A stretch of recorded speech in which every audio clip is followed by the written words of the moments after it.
maybe that's what he has up his sleeve, because if you read his removal papers, in footnote 2, Mueller says, look, we're going to submit another, in another... I'll put my thinking cap on, and we'll come back and hit it, along with, I also want to talk about today, Judge Merchan, the judge who's been presiding over the Donald Trump Stormy Daniels prosecution that's going to trial, at least on paper, in March, and an effort by Donald Trump to disqualify, and this sounds familiar, disqualify him and remove him, while Donald Trump is busy calling prosecutors, their families, and trial counsel and judges deranged,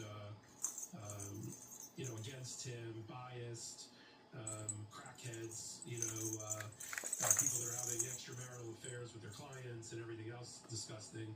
While they're doing all of that, he also tried to disqualify Judge Merchan. We'll talk about that in Twitter being in hot water. At all. You have to admit to all your crimes, even things that are unknown to the government, right? Even other things, like even things that have nothing to do with it. So let's say he is cooperating and he did admit to all those crimes.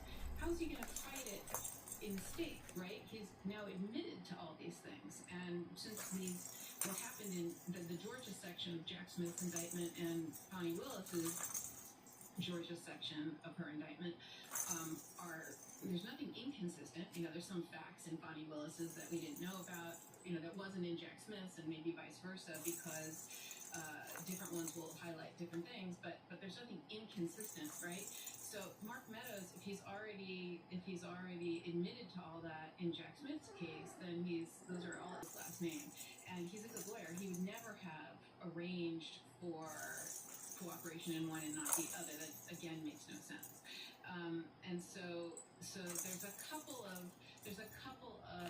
questions about what's actually happening there. And now we see Mark Meadows go to remove. He's the first out of the gate to try to remove his prosecution from state court to federal court under the removal doctrine, which has several components. One of which you have to be a federal officer.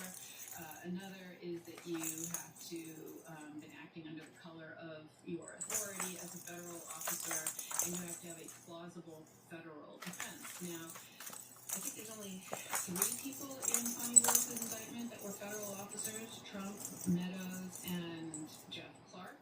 So they're the only ones who could be removed if they choose to remove. Not sure.